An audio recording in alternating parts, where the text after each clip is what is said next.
भागवतम के प्रथम स्कंद के तीसरे अध्याय के 43वें श्लोक को आवृत्ति करेंगे। भागवतम के 6 प्रश्न थे मूल। उसमें एक प्रश्न था कि जब भगवान कृष्ण अपने धाम को चले गए तो धर्म ने शरण किसकी ली है, किसकी ली थी, सॉरी ये ली है कह लीजिए। तो अब उस प्रश्न का उत्तर इस श्लोक के द्वारा होगा। तो आप लोग मेरे पीछे बोलिएगा। कृष्णे स्वधामोपगते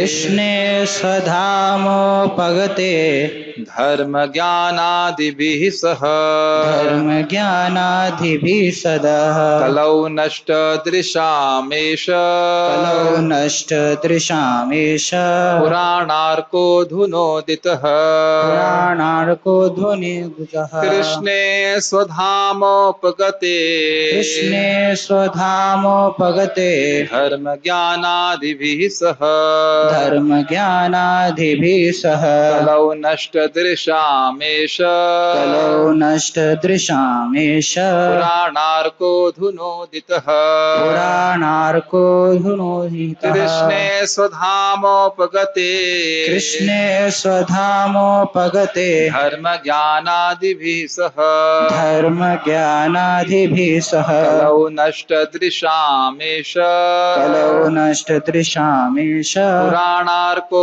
धुनोदितः। पुराणार्को धुनोदितः। एक बार कृष्णे स्वधामोपगते कृष्णे स्वधामोपगते धर्म ज्ञानादिभिः सह धर्म ज्ञानादिभिः सह कलौ नष्ट दृशामेष कलौ नष्ट दृशामेष पुराणार्को धुनोदितः। पुराणार्को धुनोदितः शब्द के अर्थों को देखेंगे। कृष्णे स्वधाम उपगते, भगवान कृष्ण जब अपने धाम को चले गए, उपगते मतलब चले गए, धर्म ज्ञानादि भी सह, धर्म और ज्ञान आदि के साथ, आदि का अर्थ है अपने षड ऐश्वर्यों के साथ। तो कलौ नष्ट दृशाम ऐशा, जिनकी दृष्टि कली के द्वारा, कली के प्रभाव के द्वारा नष्ट हो गई है, उनके लिए ऐशा, ऐशा मतलब ये, ऐशा पुराण, ऐशा पुल्लिंग में होता है और ऐशा होता है स्त्रीलिंग में। तो ऐशा मतलब ये पुराण, ऐशा पुराण, ये पुराण। अर्को धुनोदिता, सूर्य के समान अधुनो, अधुना मतलब अभी, और उदित हुआ है। सूर्य के समान ये पुराण उदित हुआ है। और कली अंधकार के समान है, जैसे अंधकार में लोगों को दिखाई नहीं पड़ता है, देखने की क्षमता है लेकिन दिखाई नहीं पड़ता है। ध्यान दीजिएगा, देखने की क्षमता है लेकिन वह दिखाई नहीं पड़ता, उनको दिखाई नहीं पड़ता है अंधकार से। उसी प्रकार से कलिरूपी अंधकार की वजह से लोगों को दिख नहीं पा रहे हैं, उनको ये पुराण सूर्य के समान उदित होकर के प्रकाश देगा। समझ में आ गया? तो ठीक है। इसमें हम लोग 3 टीकाओं की चर्चा करने का प्रयास करेंगे, श्रीला विश्वनाथ चक्रवर्ती ठाकुर, गिरधर लाल जी और प्रभुपाद जी का अनुवाद। ये भागवत पुराण सूर्य के समान तेजस्वी है और धर्म ज्ञान आदि के साथ कृष्ण द्वारा अपने धाम चले जाने के बाद ही इसका उदय हुआ। जिन लोगों ने कलयुग में अज्ञान के गहन अंधकार के कारण अपनी दृष्टि खो दी है, उन्हें इस पुराण से प्रकाश प्राप्त होगा। ठीक है, सारा दर्शन टीका। इस संबंध में अब और क्या कहा जा सकता है? किस संबंध में, मतलब अभी क्या संबंध चल रहा है? बात ये हो रही है कि सुखदेव व्यासदेव जी ने इस पुराण को सुखदेव गोस्वामी को कहा, और ये पुराण वेद के समान है। ये सब महिमा बता रहे हैं श्रीमद् भागवतम पुराण की। फिर उन्होंने कहा कि सुखदेव गोस्वामी ने संस्रावया मासा, बड़े प्रेम से सम्यक पूर्वक, आप कुर्सी पे बैठ जाओ, कुर्सी पे बैठ जाओ, अच्छा ठीक, बहुत बड़े प्रेम से उन्हें परीक्षित महाराज को सुनाया। परीक्षित महाराज कैसे थे? महाराजा परीक्षितम प्रायेण उपविष्टम, वो मृत्यु तक अनशन व्रत लेके बैठे हुए थे, तो समझ लेना चाहिए। और महर्षियों से घिरे हुए थे, गंगा जी के तट पे थे। तो सारा चीजें इंगित कर रहा है कि बहुत बड़ा ग्रंथ है, महान ग्रंथ है। अब इस संबंध में और क्या कहा जाए? ये समझ लो कि भगवान कृष्ण का स्वरूप ही है, ये भगवान कृष्ण ही हैं जो पुराण के रूप में इस जगत में प्रस्तुत हुए हैं। इसे प्रभुपाद जी बोलते हैं कई बार इसको, इज ए लिटरेरी अवतार ऑफ कृष्ण, वांगमय अवतार है ये श्रीमद् भागवतम। अभी हमने पढ़ा था ना कुछ दिन पहले कि जो आशीर्वाद व्यक्ति को भगवान कृष्ण से प्राप्त हो सकते हैं वही आशीर्वाद श्रीमद् भागवतम से प्राप्त हो सकते हैं। आपने पूछा था कि धर्म कम शरणम गतः। परशुराम प्रभु बेहतर होगा कि आप श्लोक मतलब टेक्स्ट देखते हुए पढ़िए, नहीं तो वो समझ में नहीं आएगा, किसी भक्त के साथ में बैठ के पढ़िए। हाँ, आपने पूछा था कि धर्म कम शरणम गतः, अर्थात धर्म ने किसकी शरण ली है। जो सूत गोस्वामी जी से शौनक आदि ऋषि ने 6 प्रश्न किए थे उनमें से एक प्रश्न ये है कि जब भगवान कृष्ण चले गए अपने धाम तो धर्म ने किसकी शरण ग्रहण करी, तो उसका उत्तर ये, उस प्रश्न का उत्तर ये श्लोक है। तो कृपया अब उस प्रश्न का उत्तर समझें। अब देखिए यहाँ पे चक्रवर्ती पाद थोड़ा सा उसको अलग अर्थ ले रहे हैं, थोड़ा अलग अर्थ ले रहे हैं, थोड़ा सा अलग, ज्यादा अंतर नहीं, हल्का सा अलग ले रहे हैं। देखिए हम एक सामान्य बात समझ रहे हैं, समान अर्थ क्या समझ रहे हैं, कृष्ण भगवान अपने धाम गोलोक धाम चले गए, बिल्कुल सही है, ये भी है, थोड़ा सा ट्विस्ट है इसमें। देखिए कृष्ण अपने स्वधाम अर्थात द्वारका से उप अर्थात समीप स्थित प्रभास गए थे ना भगवान। उप मतलब होता है, कहते हैं ना उपवास, उपवास का अर्थ होता है, या नहीं उपवास नहीं, उपनयन, उपनयन संस्कार मतलब गुरु के पास जाता है, गुरु के पास बैठता है। उसी प्रकार से उप का अर्थ है समीप, तो उपगते मतलब जो प्रभास क्षेत्र द्वारका के पास था भगवान वहां गए और धर्म ज्ञान आदि अपने षड ऐश्वर्यों के साथ अंतर ध्यान होगा, यह अर्थ समझ में आया थोड़ा अर्थ। कृष्णा स्वधाम उपगते, स्वधाम मतलब द्वारका, द्वारका से प्रभास गए, वहां पे आप जानते हो, अगर शायद नहीं पता, यदुकुल का विनाश होता है और भगवान वहां से थोड़ा दूर स्थान में चले जाते हैं, फिर वहां से अपने धाम चले जाते हैं। तो यहाँ पे उपगते का मतलब है, उप मतलब जो द्वारका के पास प्रभास क्षेत्र है वहां गए, वहां जाकर के फिर अपने धाम चले गए। भगवान के अंतर्धान होने की लीला भक्तों के शोभ का कारण होती है, इसलिए यहां इसको स्पष्ट रूप से नहीं कहा जा रहा है। श्रीमद् भागवतम में कई जगह नाना अर्थ, नाना ऐसे करके चैतन्य चरितामृत में आता है, बहुत सारे अर्थ लिए जाते हैं, उनका कोई विरोध नहीं होता है आपस में, अलग अलग ऑस्पेक्ट्स हैं, इंग्लिश में कहेंगे फैसेट्स हैं इस श्लोक के। तो यहाँ पे इस प्रकार से अर्थ ले रहे हैं वो, मतलब इंगित किया जा रहा है लेकिन इसकी व्याख्या नहीं कर रही जा रही, क्योंकि भगवान के जो कह सकते हैं तिरोध भाव है वह भक्तों को बहुत कष्ट देता है। नष्ट दृशाम अर्थात जिन लोगों का ज्ञान लुप्त हो गया है, अब वो कह रहे हैं दृष्टि के ऊपर। दृक् पद 11वें स्कंद के अंत में आए एक श्लोक को इंगित करता है। अपश्यतस्तचरणाम्बुजम प्रभो दृष्टि प्रणष्टा तमसि प्रविष्टा दिशो न जाने न लभे च शांतिम यथा निशायाम उडुपे प्रणष्टे। दारुक जी जो भगवान के सारथी हैं, वह भगवान से विरह में इस बात को कह रहे हैं। जिस तरह चंद्र विहीन रात में लोग अंधकार में धंस जाते हैं और अपना रास्ता नहीं ढूंढ पाते, हे प्रभु अब मुझे आपके चरण कमल नहीं दिखते, मैं अपनी दृष्टि खो चुका हूं और अंधकार में अंधे की तरह घूम रहा हूं। अंधकार में अंधे की तरह, ये भी एक अद्भुत बात है, अंधे को वैसे भी नहीं दिखाई पड़ता, मतलब इस बात को और बड़ी गहन रूप से कहना चाहते हैं कि कृष्ण के बिना उनके नेत्र चले गए, ऐसा कहना चाहते हैं। ना तो मैं अपनी दिशा बता सकता हूं, ना कहीं कोई शांति पा सकता हूं। श्रीमद् भागवत 11:30-43 कोट करते, कहने करती है कि कृष्ण भगवान, जब आप जानते हो जब भगवान कृष्ण यहाँ पे थे तो कलयुग का प्रवेश नहीं हो सका था, किसी भी तरह से संभव नहीं था। लेकिन जब भगवान कृष्ण चले गए तो कलयुग सभी की दृष्टि को भ्रमित कर रहा है। दृष्टि का अर्थ का समझना चाहिए, दृष्टि का अर्थ केवल ये भौतिक दृष्टि नहीं है, अपितु धर्म दृष्टि, हमें क्या करना चाहिए, श्रेय दृष्टि, जिससे मेरे श्रेय की प्राप्ति हो, यह लोगों को नहीं पता है। ये तो हम देख ही रहे हैं जगत में, कोई आश्चर्य की बात नहीं है। ये लाइन समझ में आया जो मैंने अभी कहा, श्रेय दृष्टि समझ में आता है, मैं इस कार्य को कर रहा हूं, इससे मेरा क्या होगा आगे, यह दृष्टि ही नहीं है। एक व्यक्ति ने मेरे से पूछा था, प्रभु जी इस जगत में महान बनना गलत है? अब इस प्रश्न का उत्तर क्या दिया जाए बताइए? स्वाभाविक है, जो व्यक्ति बहुत भौतिकतावाद में लिप्त है उसे कहेंगे नहीं, हाँ उस तरह की प्रीचिंग भी होती है, हाँ हाँ नहीं, आप इस जगत में महान भी बन सकते हैं और भक्ति भी कर सकते हैं, लेकिन इस जगत में हम केवल महान मूर्ख ही बन सकते हैं। लोग समझ नहीं रहे। मैं अपने जीवन में अपने व्यक्तिगत अनुभव से बोल रहा हूं, मुझे इलाज के लिए कभी प्रॉब्लम नहीं होती पैसे की, लेकिन दवा नहीं मिलती है। जब तक दवा मिलनी नहीं, जब तक मिलनी नहीं होती है तब तक दवा मिलती नहीं है। आप समझ रहे दशरथ जी? आपको भी तो प्रॉब्लम है ना पीठ का। अभी मंदिर की तरफ से पैसे की कोई कमी नहीं है ना कि भाई आपको पैसे इलाज में मना किया जाए ना, कुछ मना नहीं किया जा रहा है, लेकिन आप देखेंगे कि डॉक्टर उपस्थिति नहीं होता जब तक आपको दुख भोगना है, दुख भोगना ही पड़ेगा। मैं खाली कहना चाहता हूं, पैसे से दुख नहीं जाते। लोग सोच रहे हैं कि हम पद प्रतिष्ठा प्राप्त कर लेंगे, सुख सुविधा प्राप्त कर लेंगे तो हमारे दुख चले जाएंगे। दुख तो जितना है उतना भोगना ही पड़ेगा। डायबिटीज हो, चाहे पीठ का दर्द हो, चाहे पेट का दर्द हो, चाहे कुछ भी हो, सर का दर्द हो, कष्ट भोगना ही पड़ेगा। जो बुद्धिमान व्यक्ति है, जो महाराज समझा रहे थे, वह समझता है कि सुख सुविधा से यहां तक कि स्वर्ग जाकर के व्यक्ति सुखी नहीं हो सकता। भगवान के चरणों की प्राप्ति करके ही मैं सुखी हो सकता। समझ रहे हैं आप? ऐसा नहीं कि जो लोग सब गरीब हैं बस उन्हीं को दुख हो रहा है, उन्हीं के शरीर में कष्ट आ रहे हैं। जितना भोगना है वो भोगना ही पड़ेगा 100%। इसका अर्थ ये नहीं कि आप दवा न लें।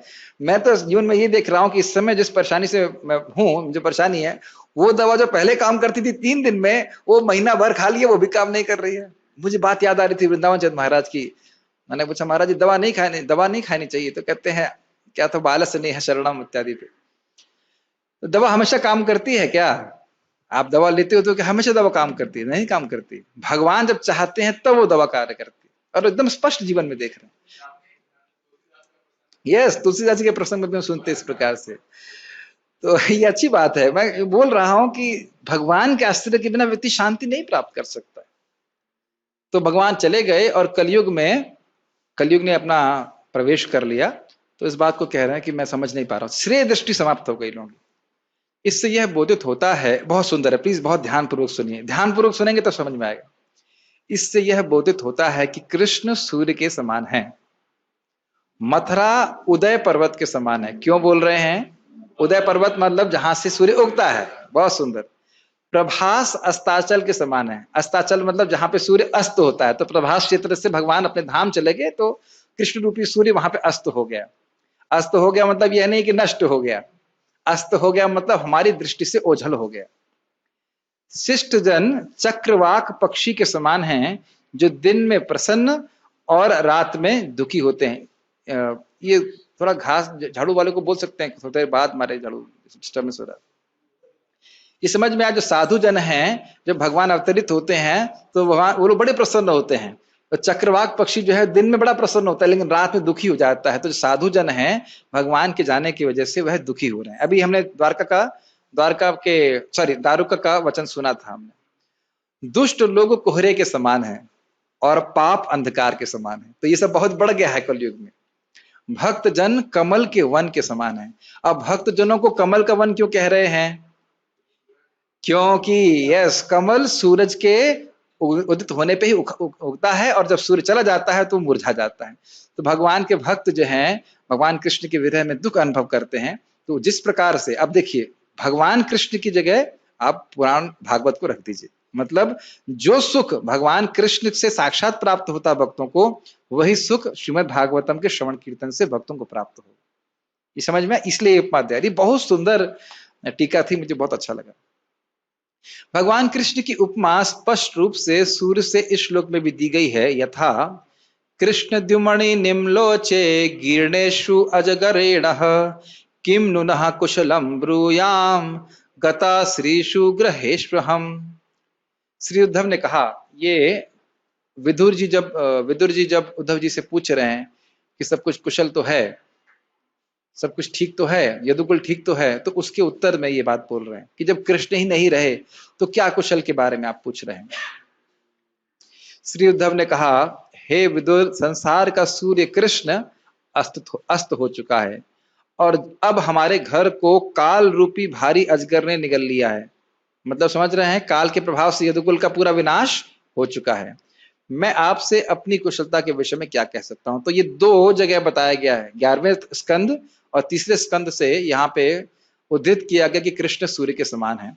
तो उसी प्रकार से ये श्रीमद् भागवतम भी सूर्य के समान है। यद्यपि कृष्ण सूर्य अस्त हो चुका है, फिर भी यह पुराण रूपी सूर्य उदित हो चुका है।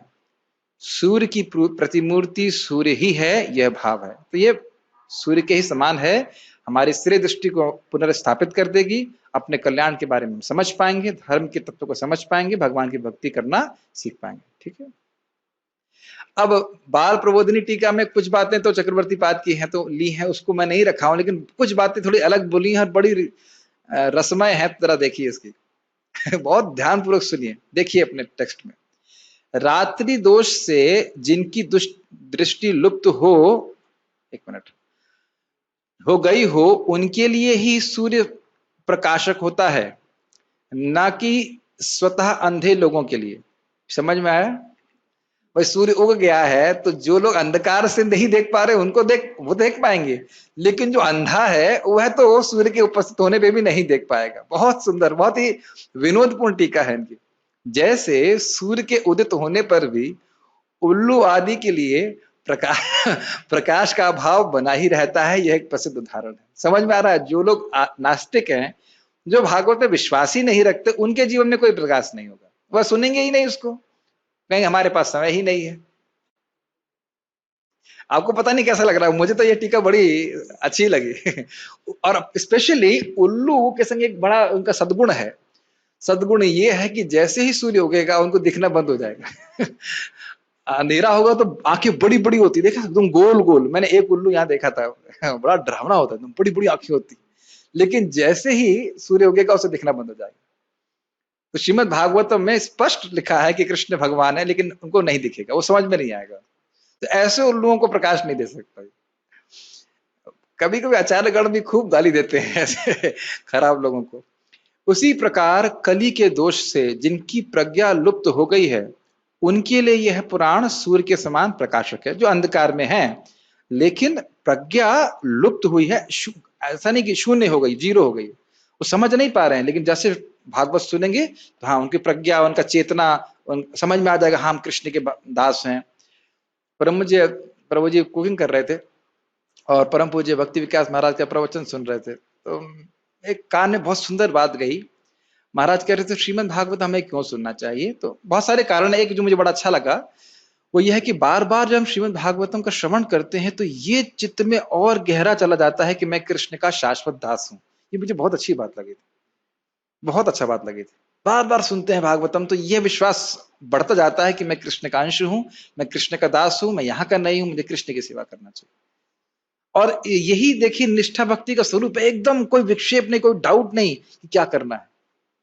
आज ही मेरे मन में पता नहीं कभी कभी संदेह आता है, सुबह उठे एकदम संदेह से आ रहा था, अरे भाई इतनी आसानी से भगवान के धाम चले जाएंगे, बस प्रसाद खाओ, जप करो, ये वो। फिर तुरंत मुझे भगवत गीता की बात याद आई कि भगवान भी कोई तपस्या करने के लिए नहीं कह रहे हैं। जो सबसे गुह्य ज्ञान है वो क्या कह रहे हैं? मन मना भव मद भक्तो मद याजी माम नमस्कुरु। ज्यादा तपस्या करने के लिए नहीं बोल रहे, यही चारे कार्य करने के लिए श्रीमद् भागवत में बोल रही है। और भगवान कह रहे हैं निश्चित रूप से मेरे पास आओगे। पता नहीं आप लोग शायद अनुभव करते होंगे, लेकिन मेरे हृदय में तो बात धंसती जा रही है, धंसती जा रही है कि ये जो कृष्ण भक्ति का प्रचार है, इससे बड़ी कोई सेवा नहीं है। आज ही मैं सोच रहा था, मन में कृतज्ञता भी थी, कैसे श्रील प्रभुपाद जी कितना महत्व समझते थे श्रीमद् भागवतम का, भगवत गीता का, कि बुढ़ापे में भी इस प्रकार से वह, मतलब सब जानते ही हैं क्या कहते हैं, जहाज पे, पानी के जहाज पे इतना कष्ट उठा करके, और यह भी कोई संभावना नहीं थी कि उनकी बात कोई स्वीकार भी करके अमेरिका गए। तो उससे समझ में आना चाहिए कि हर भक्त को अध्ययन करना चाहिए भगवत गीता भागवतम का। न समझ में आए तो भक्तों का समूह है, अनंत प्रभु हैं, उनसे पूछिए नहीं क्यों समझ में नहीं आया, क्यों समझ में नहीं आया, समझूंगा मैं, क्योंकि ठीक से समझेंगे तभी समझाएंगे। ये सबसे बड़ी सेवा है।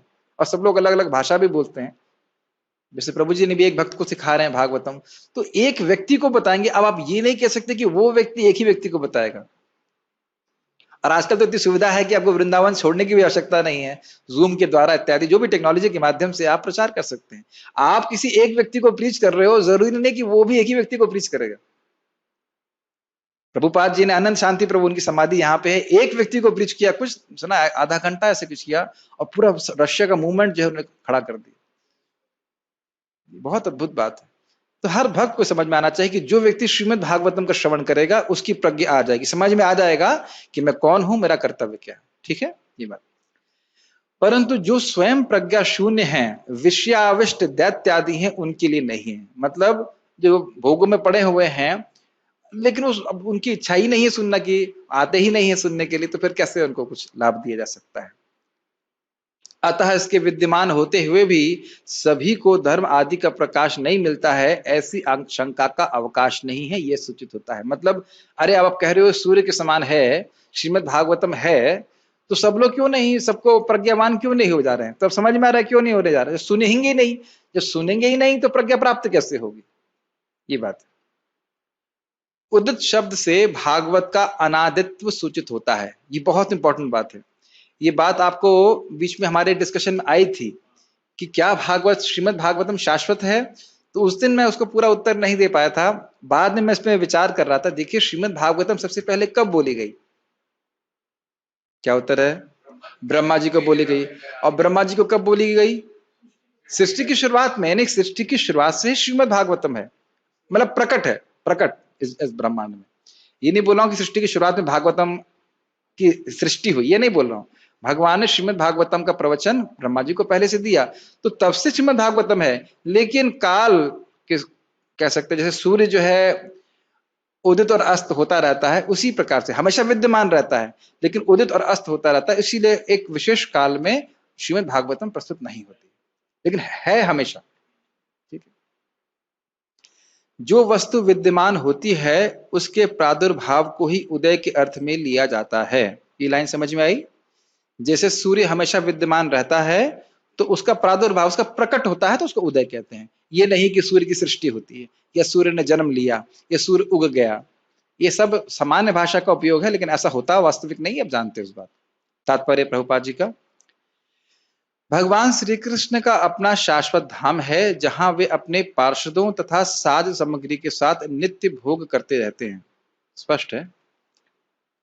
उनका नित्य धाम उनकी अंतरंगा शक्ति की अभिव्यक्ति है, जबकि भौतिक संसार उनकी बहिरंगा शक्ति की अभिव्यक्ति है। जब वे भौतिक जगत में आते हैं तो वे अपनी अंतरंगा शक्ति में संपूर्ण साज सामग्री का प्रदर्शन करते हैं, जिसे आत्म माया कहते हैं। भगवत गीता में क्या कहते हैं भगवान इस बात को? किसी को श्लोक याद है? नहीं नहीं, दैवी ऐसे नहीं। संभवामि आत्माया, क्या श्लोक है? अजोपिसन, मैं अज हूं, अजोपिसन अज होते हुए भी, अजोपिसन अव्यय आत्मा, मैं अव्यय आत्मा हूं, मेरा कभी ह्रास नहीं होता है, मैं शाश्वत हूं। अजोपिसन अव्यात्मा ईश्वर भूता नाम ईश्वरोपिसन, सभी जीवों का ईश्वर हूं मैं। प्रकृतिम स्वाम अधिष्ठाया संभवामि आत्माया, मैं अपनी प्रकृति में, अपनी आध्यात्मिक प्रकृति में स्थित होकर के संभवामि आत्मा, अपनी शक्ति से जगत को, मैं अपने स्वरूप को प्रकट करता हूं। उसी प्रकार से जब हम लोग हरे कृष्ण मंत्र जप करते हैं, तो हम लोग जप करते हैं ना, हम लोग जप नहीं करते हैं। हम केवल इच्छा करते हैं कि हमारे जीभ पे भगवान का नाम आए, भगवान अपनी शक्ति से हमारे जीभ को पकड़ लेते। ठीक है। एक बात ध्यान रखिएगा, पता नहीं आप ऐसा अनुभव कर रहे हैं कि नहीं, लेकिन मैं तो बहुत अनुभव होता है। कोई श्लोक पता है, इसका अर्थ यह नहीं कि वह श्लोक हमेशा याद रहता है। मतलब समझ रहे हैं? जैसे हम एक उदाहरण दे रहा हूं, जैसे आप अपने आप को सोचिए कि आप युद्ध कर रहे हैं और धनुष चला रहे हैं, तीर चला रहे हैं, तो तर्कश समझते इसमें बाण रखे, तो बहुत बार वो बाण रहता है लेकिन याद नहीं रहता कि वो बाण निकाल के चलाऊंगा तो ये काम कर जाएगा। जैसे मान लो हृदय में बहुत इच्छा आ रही भोग की, तो क्या श्लोक याद करना चाहिए? आपूर्यमाणाम अचल प्रतिष्ठम समुद्रमापा प्रविशन्ति यद्वत् तद्वत् कामायम प्रविशन्ति सर्वे सशांति मापनोति न काम कामी। श्लोक जानते हैं आप?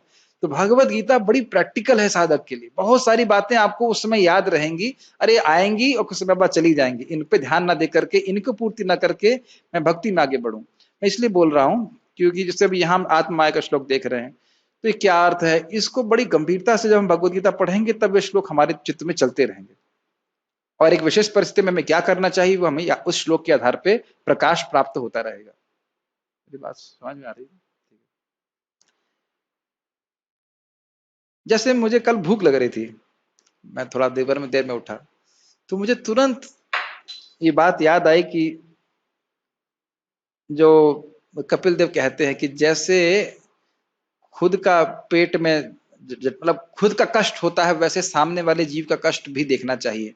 जो अपने और दूसरे जीव के में एक भेद देखता है, उसी को मैं मृत्यु का भय देता हूं। इस प्रकार से मतलब जिस प्रकार से मेरे पेट में कष्ट होता है जब मेरे को भूख लगती है, ऐसे अन्य जीवों को भी कष्ट होता है, उनकी भी हमें व्यवस्था करके चलनी चाहिए। एनीवेज मैं खाली बोल रहा हूं कि बार बार श्रीमद् भागवतम भगवत गीता का श्रवण करते रहेंगे तो एक घटना बहुत सिंपल सी, भूख लग रही है, लेकिन उससे आपको भागवतम का वचन याद आ जाएगा। खैर, वे अपनी शक्ति यानी आत्म माया द्वारा नीचे उतरते हैं, अतः उनका रूप, नाम, यश, साज सामग्री, धाम आदि भौतिक सृजन नहीं है। वे पतित जीवों के उद्धार हेतु तथा धर्म के सिद्धांतों की स्थापना के लिए अवतरित होते हैं, जिनका वे स्वयं प्रदर्शन करते हैं। ये बहुत इंपॉर्टेंट बात है कि क्यों भगवान यहाँ पे आकर के एक परफेक्ट को क्या बोलेंगे, एक पूर्ण क्षत्रिय के रूप में या पूर्ण गृहस्थ के रूप में आचरण करते हैं। क्या उन्हें इस करने की आवश्यकता है? नहीं। लेकिन उनके आचरण को देख करके जो लोग आचरण करना नहीं जानते हैं वह सीख पाएंगे। आपको ये समझ में आ रहा है मैं क्यों बोल रहा हूं? आप विचार कीजिए, कभी आप, पता नहीं ऐसा हो सकता है कि, लेकिन नारद जी जाते हैं भगवान के पास और नारद जी के चरण धुल रहे हैं भगवान, और नारद जी कुछ बोल भी नहीं रहे हैं। हम लोग सुन लेते हैं इस बात पे, विचार कीजिए कभी कि आप वहां पे हैं, या कितना अजीब सा लगेगा ना, जो अनंत ब्रह्मांड के नायक हैं, भगवान हैं, वह नारद जी के चरण धुल रहे। तो क्या उत्तर है, क्यों धुल रहे हैं? समाज को शिक्षा देने के लिए कि क्षत्रिय को, ब्राह्मण को आदर देना चाहिए या वैष्णव को आदर देना चाहिए। ठीक है, तो वही बात यहाँ पे बोल रहे हैं कि स्वयं भगवान आते हैं। बहुत इंपॉर्टेंट बात है, केवल भाषणबाजी से धर्म नहीं स्थापित होता है, धर्म का आचरण करना पड़ता है। छोटे बच्चे देखते हैं कि भाई ये जो भी सीनियर लोग हैं वो क्या कर रहे हैं, है कि नहीं? फिर से रिपीट करूंगा, छोटे बच्चे देखते हैं कि बड़े लोग क्या कर रहे हैं, और मैं तीसरी बार फिर से रिपीट करूंगा, छोटे बच्चे देख रहे हैं कि सीनियर डिवोटीज टाइम से आ रहे हैं मंगल आरती कि देर से आ रहे हैं, और उनके दुर्गति के हम कारण बनेंगे अगर हमारी साधना ठीक नहीं। क्योंकि वो कहेंगे अरे हाँ वो भी तो मंगल आरती नहीं आते हैं, तो मैं भी क्यों नहीं आता हूं, क्या दिक्कत है? ये बात स्वयं अर्जुन जी बोल रहे थे ना भगवत गीता में प्रथम अध्याय में, कि धर्म नष्ट हो जाएगा, ये लोग मर जाएंगे, धर्म की स्थापना नहीं रहेगी, वर्ण संकर हो जाएंगे। इसलिए न सिर्फ हमें अपनी भक्ति करनी चाहिए अपने लिए, इसलिए भी अच्छा उदाहरण प्रस्तुत करना चाहिए कि जो बाकी डिवोटीज हैं, चाहे नया डिवोटी ना करे लेकिन सीनियर डिवोटी को करना चाहिए।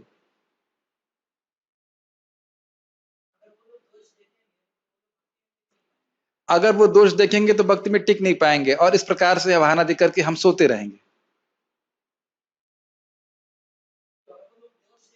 अगर वो दोष देखेंगे, देखिए वे तो स्वाभाविक सी बात है कि जो नया डिवोटी है वो दोष देखता है, दोष भी देखता है और अच्छा भी देखता है।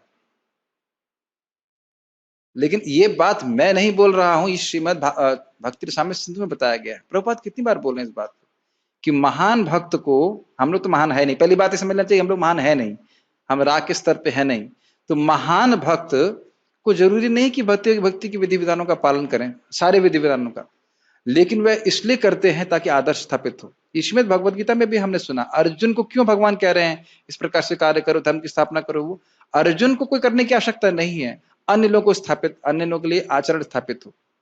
बहुत बार हुआ, भरत महाराज के केस में आप देखिए, उन्होंने बहुत सारे यज्ञ क्यों किए, ताकि जिन लोगों को ये कर्म करने की आवश्यकता है उनके लिए धारण स्थापित हो। हमेशा ये ध्यान रखना चाहिए। अपने जीवन में देखिए, हम तो दूसरों की बात नहीं करते, मैंने अपने जीवन में देखा किस प्रकार से मैं सीनियर भक्तों को देख करके बहुत प्रोत्साहित हुआ। हाँ, कितने कुछ लोग जैसे कर रहे हैं, लेकिन अच्छे लोग, अच्छे करने वाले मुझे दिखे आंखों से, तो मुझे प्रेरणा प्राप्त हुई, हाँ ऐसे जप करना चाहिए, ऐसे बोलना चाहिए। ये भी महाराज का ही सुन रहा था मैं प्रवचन, वृंदावन चंद्र महाराज का, मैंने कहा कितना सुंदर बोल रहे हैं, कितना स्पष्ट बोल रहे हैं, कितने अच्छे से समझा रहे हैं, मुझे भी ऐसे करने का प्रयास करना चाहिए। इंग्लिश में कहते हैं मंकी सी मंकी टू, जैसा हम देखते हैं वैसे हम करने लग जाते हैं। इसलिए आवश्यक है कि हम अपनी भक्ति के साथ साथ अन्य को उदाहरण प्रस्तुत करने के लिए भी अच्छे से भक्ति करें। प्रभुपाद जैसा किए थे, एक बार प्रभुपाद जी कुंभ मेला में थे और वह स्नान, जो शिष्य थे वो स्नान नहीं कर रहे थे, तो प्रभुपाद उठे और बाहर जाकर के ठंडे पानी से स्नान किए, तो फिर सब लोग तुरंत उठे और उसके बाद वो कार्य करने लगे। वेरी इंपॉर्टेंट, हमेशा हम जूनियर नहीं रहेंगे। तो मैं खाली ये बोल रहा हूं कि केवल प्रवचन से नहीं होगा, लोग देखेंगे कि हमारे आचरण में क्या है। और इसीलिए भगवान यहाँ पे आकर स्थापित करते हैं इस बात को। महाराज जी बोल रहे थे कि भगवान राम इतना वैराग्य क्यों प्रस्तुत कर रहे हैं, क्योंकि जीवों को भोग सिखाने की आवश्यकता नहीं है। चैतन्य महाप्रभु इतने स्ट्रिक्ट क्यों थे अपने आचरण में, पता है ना आप लोगों को? धर्म संन्यास इतने स्ट्रिक्ट थे कि किसी ने बोला था मुकुंद की माता आई है, तो उससे भी महाप्रभु को संकोच हो गया। माता शब्द मतलब स्त्री शब्द भी नहीं सुनते थे। इतना क्यों कठोरता से पालन किया, क्यों छोटा हरिदास को ने किया? ताकि धर्म की स्थापना हो सके, इसलिए कठोर होना पड़ता है। ईश्वर के अतिरिक्त कोई भी धर्म के सिद्धांतों की स्थापना नहीं कर सकता। ये बहुत अद्भुत बात है। बात बहुत अच्छी भक्त ने बोली थी, हमेशा धर्म का आचरण करना कठिन होता है। क्यों पता है? क्योंकि इंद्रियां संयमित नहीं। मुझे याद है अभी मेरी कुछ परेशानी के लिए मैं डॉक्टर से बोला, डॉक्टर साहब मठा मत पियो ना। नहीं, ठीक है नहीं पीऊंगा। मिठाई मत खाना, नहीं खाएंगे। पकौड़ा मत खाना, नहीं खाएंगे। और सब नियम भंग कर दिए। तो ठीक कैसे होंगे? उस वक्त बड़ा संकल्प ले लेता है, लेकिन विषय संघर्ष चलता रहता है। लेकिन धर्म की स्थापना भगवान स्वयं ही कर सकते हैं। और एक और बात भी है कि जब वो धर्म की स्थापना करना चाहते हैं तो कोई उनको रोक भी नहीं सकता, उनको सूली पे नहीं चढ़ाया जा सकता। भगवान सबको ठंडा कर देते हैं। या तो वे या उनके द्वारा शक्ति संचारित किया गया सुयोग्य व्यक्ति ही धर्म की संहिता का नियमन कर सकता है। वास्तविक धर्म का अर्थ है ईश्वर को जानना, ईश्वर के साथ अपने संबंध को तथा उनके प्रति अपने कर्तव्य को जानना, और जब यह भौतिक शरीर छूटे तो अपने अंतिम गंतव्य को जान लेना। गंतव्य मतलब जहां मुझे पहुंचना है। माया के पाश में बंधे बद्ध जीव बड़ी मुश्किल से जीवन के इन सिद्धांतों को जान पाते हैं। क्यों क्यों नहीं जान पाते? एक ही कारण है बस, अगर वो बता देंगे तो बहुत अच्छा रहेगा। एक ही कारण है, भोग में प्रवृत्त हैं और जानना नहीं चाहते हैं। ये तो एक बात, ये तो कॉमन बात हो गई। कोई बताता नहीं है, ये सबसे बड़ी प्रॉब्लम। समझ रहे ना मेरी बात? और बार बार बताना होता है। प्रभुपाद जी से किसी ने बोला, प्रभुपाद जी प्रचार बहुत कठिन है। प्रभुपाद ने क्या उत्तर दिया? मैंने तुम्हें यह कब कहा कि यह आसान है? When did I tell you that it was easy? और फिर आप एक एक भक्त को धीरे धीरे हेल्प कीजिए कि ठीक से भक्ति करे, वो साधना भक्ति को समझे, समझ में उसको आए कि साधना भक्ति क्या है। इसमें बहुत शक्ति लगती है, लेकिन इससे भगवान प्रसन्न होते हैं, इसलिए दायित्व लेना चाहिए। धीरे धीरे समझ में आएगा। देखिए ना, एक माला से शुरू करके हमें आज भागवत समझ में आ रही है। कालांतर में भक्ति करता रहेगा, हमें सब बहुत आसान लग रहा होगा कि, लेकिन इतना आसान लगता नहीं शुरुआत में कि क्या बोला जा रहा है। कुछ भी याद नहीं है गीता के प्रवचन में क्या सुना था, जो पहला प्रवचन सुना था कुछ भी याद नहीं है। ये याद था 11वें अध्याय बोला जा रहा था और अच्छा लग रहा था, लेकिन कुछ भी याद नहीं कि क्या बोला जा रहा था। तो ये सब भगवान के नाम की ही कृपा है, जिसके द्वारा हम, भगवान के भक्तों की कृपा है, नाम की कृपा है कि आज हम इस भागवत को समझ पा रहे हैं, बोल पा रहे हैं इस पे कुछ। मैं क्यों बोला ये बात? कहने का अर्थ है कि आज आप किसी व्यक्ति को प्रेरणा दे रहे हो कि एक माला जप करो, फिर वो आगे कितना ऊंचा उठ जाएगा आप नहीं जानते। ये बात मैं बोल रहा हूं। और एक बहुत अच्छा अनुभव भी मैं देख रहा हूं।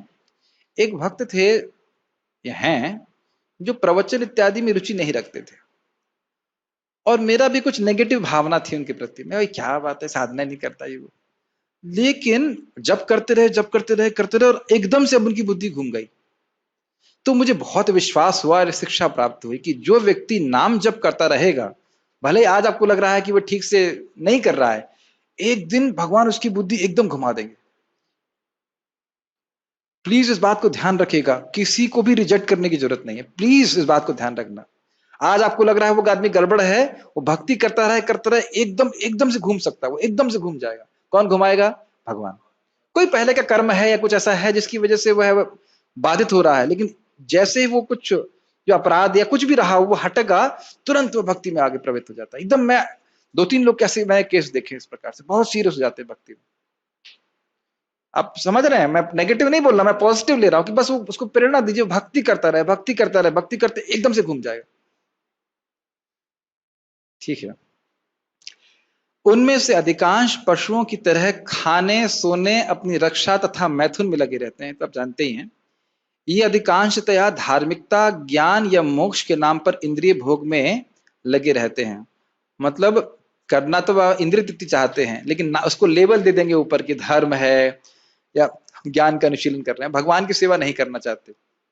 अब अगर कोई मैं पूछूं कि भाई ये मोक्ष प्राप्ति तो आध्यात्मिक लक्ष्य है, तो यह क्यों कह रहे हो कि इंद्रिय भोग में लगे रहते हैं मोक्ष प्राप्ति के नाम पर भी? क्या उत्तर होगा? मोक्ष के नाम पर भी इंद्रिय भोग में लगे रहते हैं, ये कैसे कहा जा सकता है? कुछ कहना चाहते हैं? माइक दीजिए प्रभु जी को, माइक माइक पे बोलिए। मोक्ष के नाम पे वो भगवान की सेवा से बचना चाहते हैं। एक बार हम पहले भी चर्चा कर चुके हैं कि स्वर्ग जाएगा तो फिर भी कोई संभावना है कि भगवान की भक्ति करे, लेकिन मोक्षकामी तार मध्य मोक्ष वांछा कैटभ प्रधान, जहां होते कृष्ण भक्ति है अंतर ध्यान, वह बहुत लंबे समय तक कृष्ण की सेवा ना करना पड़े, ये इच्छा से युक्त है। इसलिए बोल रहे हैं कि वहां पे इंद्रिय तृप्ति है। और इंद्रिय तृप्ति इसलिए भी क्योंकि वह अपने दुख की निवृत्ति चाहता है, कृष्ण की इंद्रिय की संतुष्टि नहीं चाहता। इस कलह प्रधान कलयुग में तो वे और भी अंधे बन चुके हैं। कलयुग में सारी जनता पशुओं का राजसी संस्करण बनी हुई है। ये समझ में आया? ये बड़ा इंटरेस्टिंग है। राजसी मतलब रजोगुणी, तो हैं तो पशु मतलब आहार, निद्रा, भय, मैथुन में लगे हुए हैं, लेकिन हैं बहुत रजोगुणी, मतलब उन्हीं चार कार्यों को बहुत अच्छी तरह से करने में प्रयासरत हैं। जैसे मान लीजिए भय की बात करें तो बड़े बड़े एटॉमिक बम बना रहे हैं, क्या कारण है? रजोगुण। अगर और बात करें खाने की या आहार, निद्रा इत्यादि के लिए, तो बहुत बड़े बंगले बना रहे हैं, सारी व्यवस्था कर रहे हैं। व्यवस्था वही है, कार्य वही है, लेकिन रजोगुण के प्रभाव से उसको बहुत विस्तार कर रहे हैं। श्रील प्रभुपाद जी का एक कमेंट है, हाँ बहुत सुंदर कमेंट है। श्रील प्रभुपाद जी अमेरिका में थे और एक बहुत बड़ी बिल्डिंग को देखा और फिर एक कमेंट किया कि छोटे बच्चे कुछ पत्थर रख करके छोटे घर बनाते हैं, करते हैं ना, और ये बड़े बच्चों का खेल है सिंपली स्टैकिंग ऑफ स्टोन्स। केवल पत्थरों को एक के ऊपर एक रखा जा रहा है, कोई प्रगति नहीं हो रही। इस प्रकार से उन्हें आध्यात्मिक ज्ञान या दैवी धार्मिक जीवन से कोई सरोकार नहीं है। वे इतने अंधे हैं कि उन्हें सूक्ष्म मन, बुद्धि या अहंकार के आगे कुछ भी नहीं दिखता।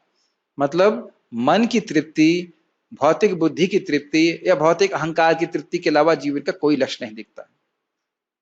लेकिन वे ज्ञान, विज्ञान तथा भौतिक संपन्नता में प्रगति के प्रति अत्यंत गर्व का अनुभव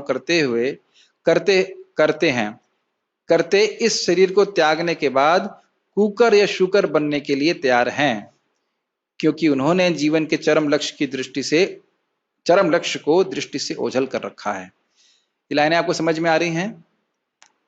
मैंने एक हमारे जानकार हैं, उनको पूछा, अरे भाई मरना पड़ेगा, अगले जन्म में कुछ गलत सलत हो गया, मतलब निम्न कोटि के हो चले गए तो क्या हो जाएगा? बहुत घबराहट हो जाएगी। क्या दिक्कत है? कुत्ता बनने में भी किसी को कोई मतलब क्या कहें, कठिनाई का अनुभव नहीं हो रहा, और ये नहीं देख पा रहा है कि इस कर्म से मेरा अगला जीवन क्या होगा। ये सबसे बड़ी प्रॉब्लम है। इस समय ये नहीं देख पा रहा है व्यक्ति कि ये जो मैं आज कर्म कर रहा हूं उससे मेरा अगला जीवन क्या होगा। और ये आप श्रीमद् भागवतम के श्रवण के द्वारा बड़ी आसानी से समझ सकते हो। जीवन के चरम लक्ष्य की दृष्टि क्यों ओझल हो गई है? क्योंकि चरम लक्ष्य के बारे में सुनते ही नहीं।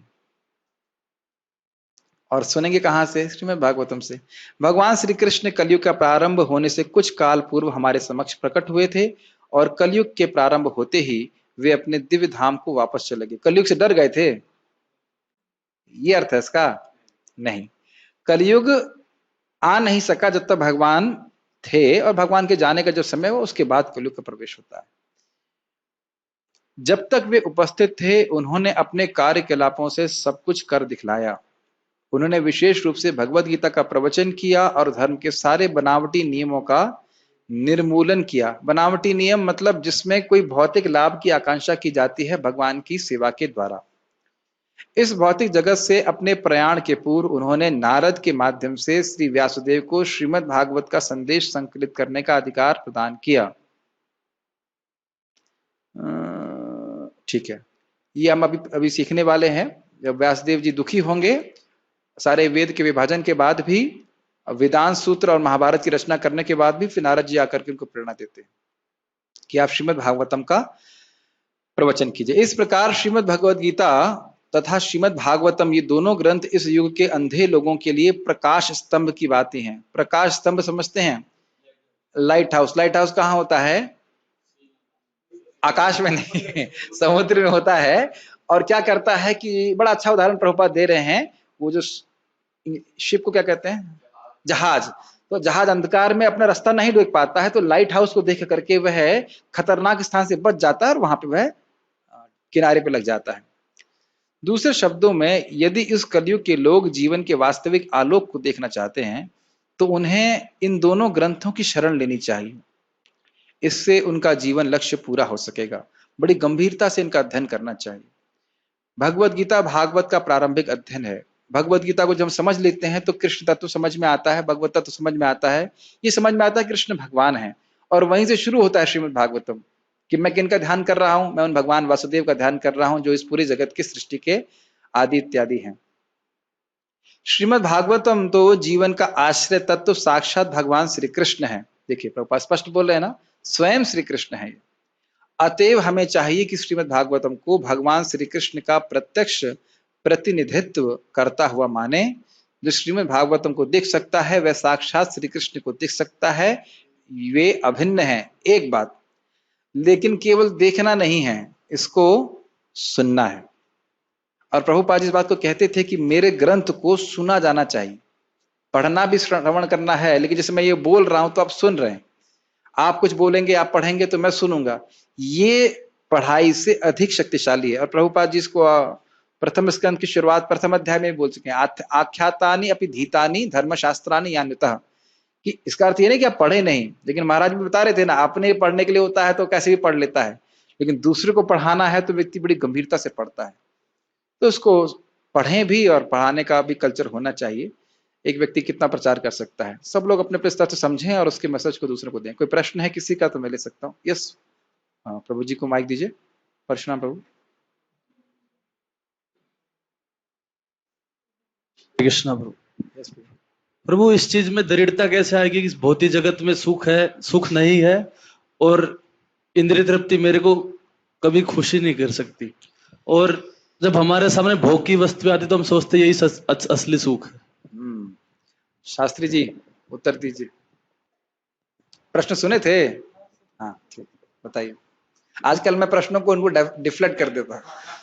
उत्तर तो एक ही है प्रभु जी, भक्ति का अनुशीलन करना, नाम का, भागवतम का। उससे जब हायर टेस्ट हो जाएगा तो अपने आप ये सब एकदम घृणित लगेगी। ओके, ये बिल्कुल सही कह रहे हैं। अब इसको मैं प्रमाणित कर रहा हूं। अभी भागवत में आने वाला है। यस्याम वै श्रूयमाणायाम कृष्णे परम पुरुषे भक्तिर उत्पद्यते पुंसम शोक मोह भयापह। तो जैसे भी आपने बात करी कि भाई ये भोग की वस्तुएं अच्छी लग रही, तो क्या कहेंगे? मोह कहेंगे।